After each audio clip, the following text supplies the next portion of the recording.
Losing an MMA fight can happen in many ways. A hard-fought decision after 15 grueling minutes, a quick submission that leaves no room for escape, or a devastating knockout that silences an arena. Some losses even become legendary, like when trash talk goes horribly wrong. How do you beat him? Any way I want. How do you think? I dominate him whole time. Finish him? Possibly. Can't guarantee that. Clock is brought to you by Modelo. MMA is a sport built on action.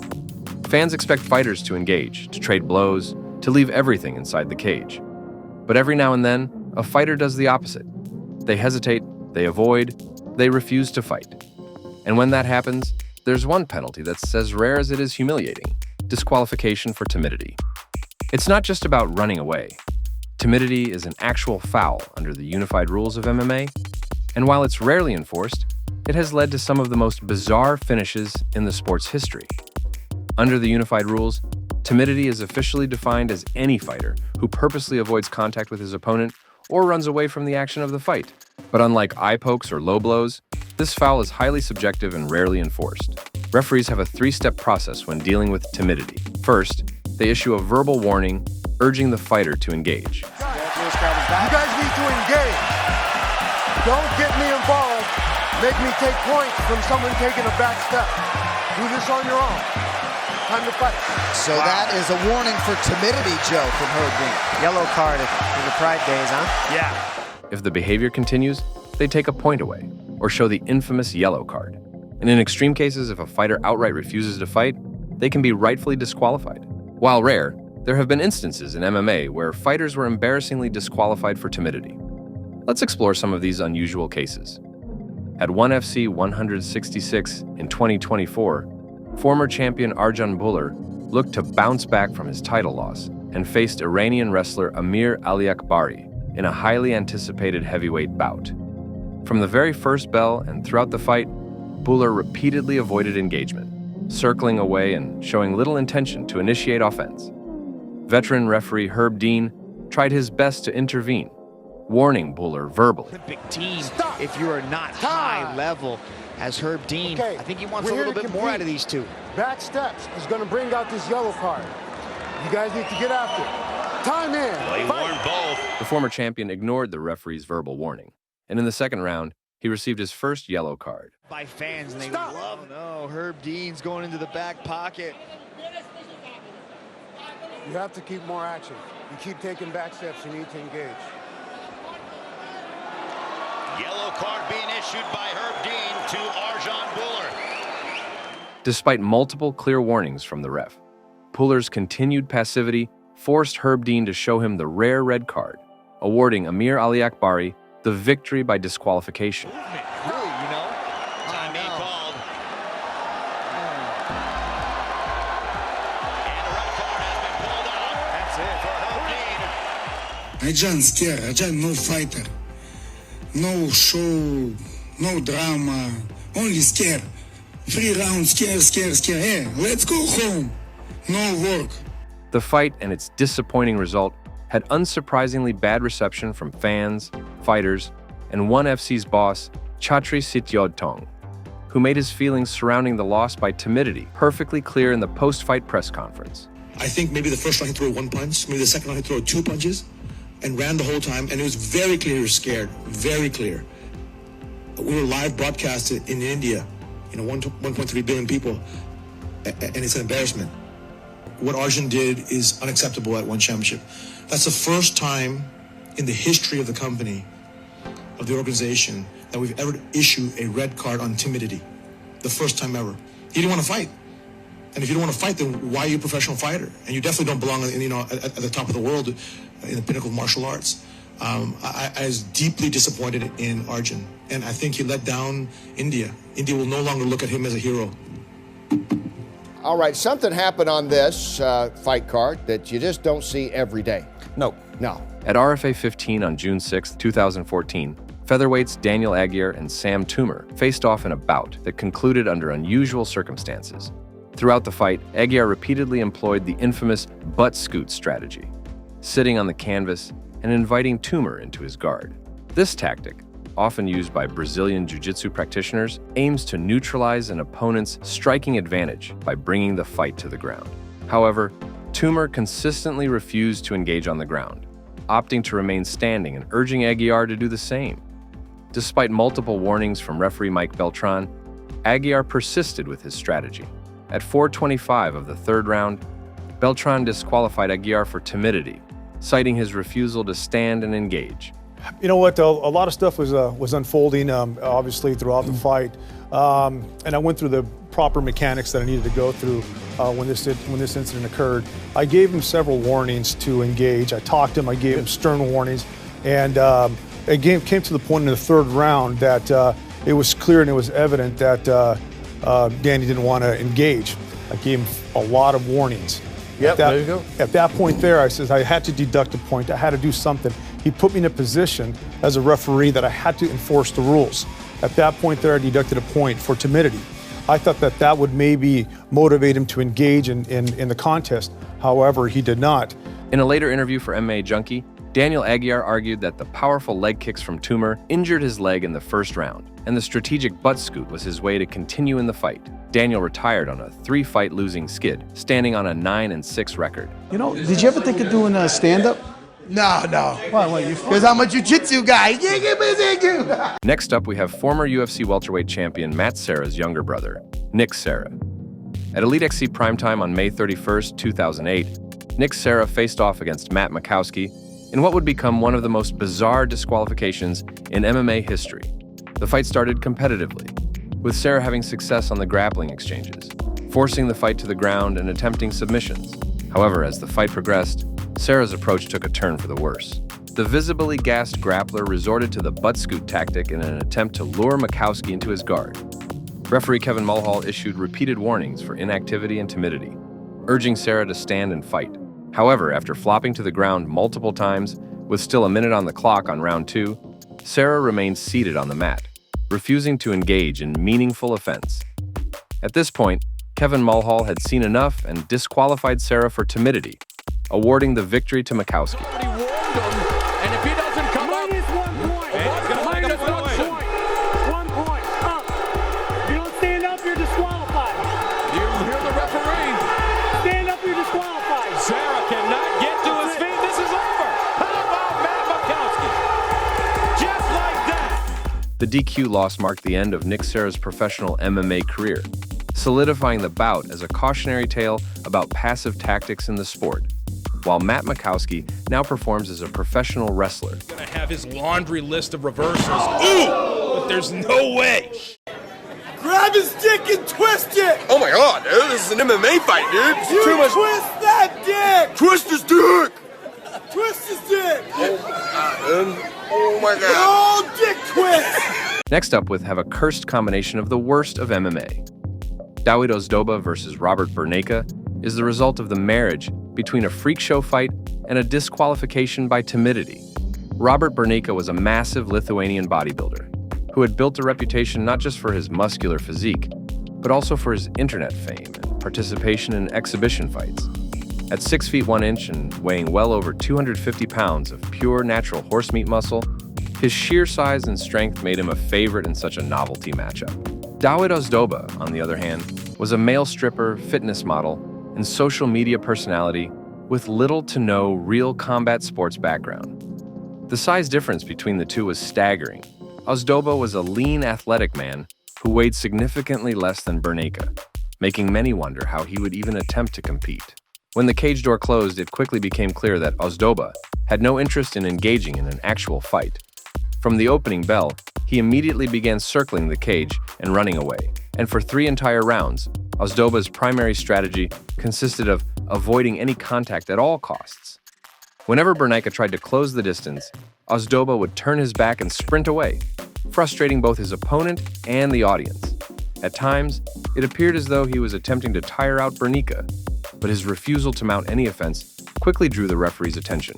Both were awarded the yellow card, while the Polish crowd, expecting some level of action, grew increasingly restless, showering the fight with boos. The spectacle, which had been promoted as a fun, high-energy clash, devolved into what looked more like a badly played game of cat and mouse. Jeszcze żółta. Yellow card. Running away. You have to fight. You must fight.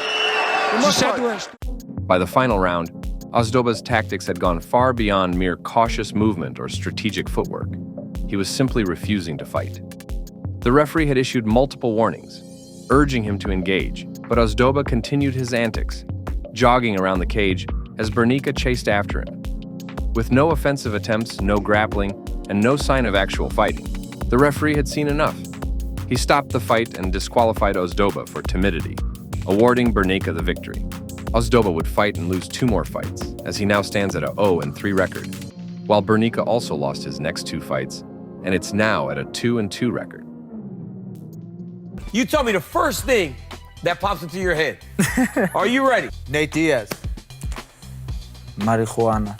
Moving on to some more butt scooting, we have Rakhman Makhazhiev in his loss against Denis Kanakov. A grappling specialist, Makhazhiev was coming into his 6th professional fight in a clash of styles against the heavy-handed striker in Kanakov at ACB 48 in 2016.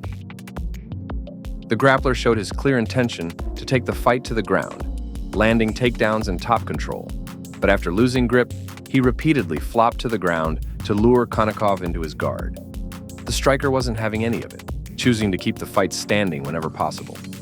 After half of the first round, Makhazhiev was clearly gassed and couldn't mount any offense, becoming an easy target for Kanakov's strikes and for the referee's warning. Finally, at the 2:18 mark of round 2, the referee had seen enough. He waved off the fight and declared Denis Kanakov the winner by disqualification. Kanakov is currently at an 11-1 record and a 10-fight winning streak, but hasn't fought since 2019. Makhazhiev managed to bounce back from that infamous loss and now stands at a 14-6 record with 12 submission wins.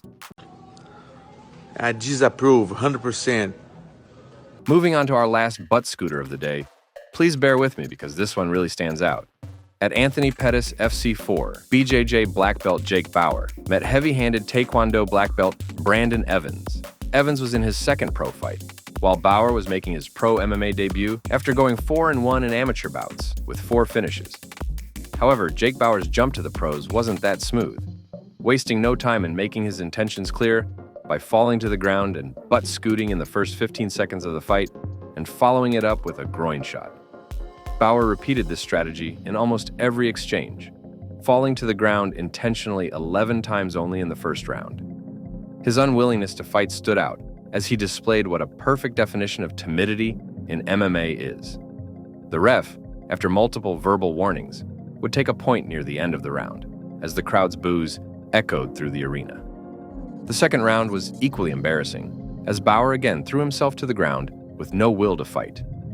Referee Rob Madrigal showed zero tolerance for more nonsense, calling an end to the fight after 25 seconds of the second round. Bauer would surprisingly bounce back from this loss with 2 stoppage wins, but his pro debut might be one of the worst in MMA history.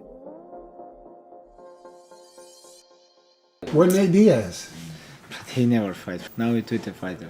What do you think, Twitter gonna pay him? Last but not least, we have Rashid Magomedov versus Ali Bagov, and a very interesting finish for the fight.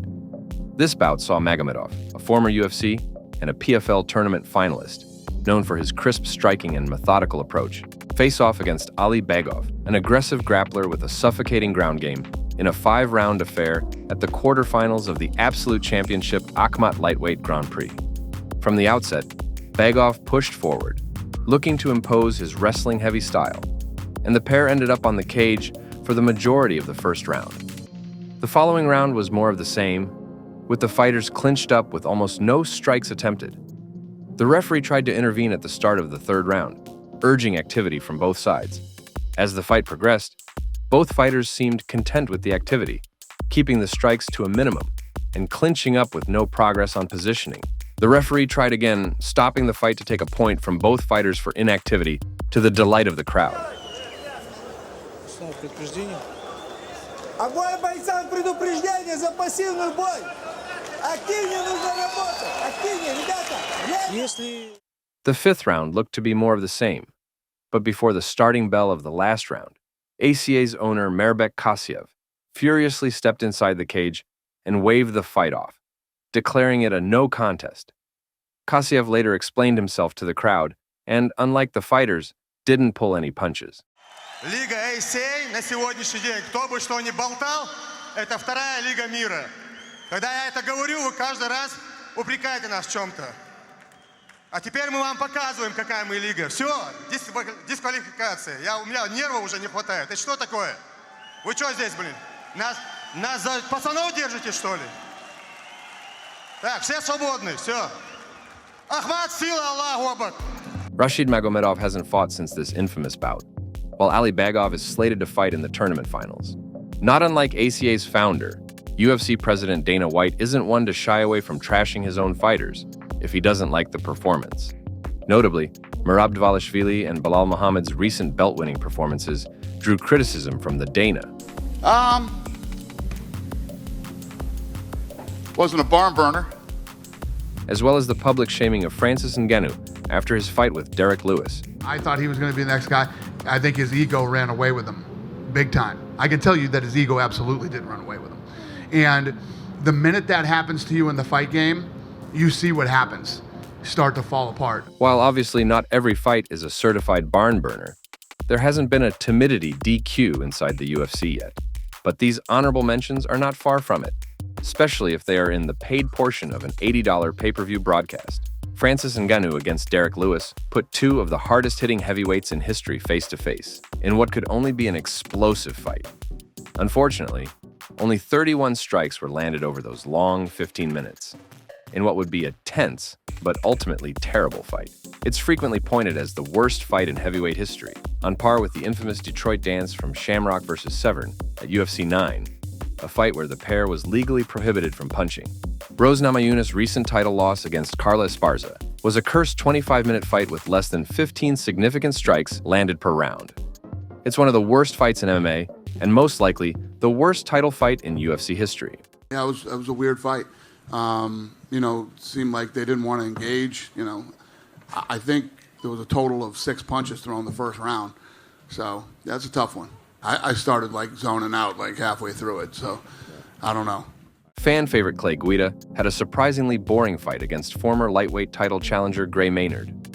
The energetic lightweight did little more than circle around for 5 rounds, drawing the ire of UFC's president. Although playing it safe is a sensible strategy, displaying timidity on your fight can seriously hurt your career. Jairzinho Rozenstruik's recent lackluster performance against Russian powerhouse Sergey Pavlovich was his last straw, getting fired from the UFC the next Monday. In the most infamous example, at UFC's first event in Canada, hometown fighter Khalib Starnes refused to engage in any way over the course of 3 rounds and got mocked during the bout by his opponent Nate Quarry. Starnes got swiftly cut from the promotion and never returned. There's the cheeseburger, Habib. What do you think? Tonight is gonna be unstoppable. Unstoppable? No. I deserve this. Cheeseburger and beef one. You don't wanna make cheeseburger? You don't like cheeseburger? Okay, let's go. Thank you so much for watching. It was quite a challenge to do a non-boring video about boring fights, so I hope you enjoyed it. Like the video if you liked the video, and subscribe to the channel if you want more MMA lore. It really helps a lot. Shout out to the MMA detective Mike Davis for the support. Go check out his channel, MMA History Podcast. I'll link it down below. Have a good one. I'll see you in the next video. It just matters who wakes up that morning with a smile on their face knowing that they have the fight won because they put the work in camp.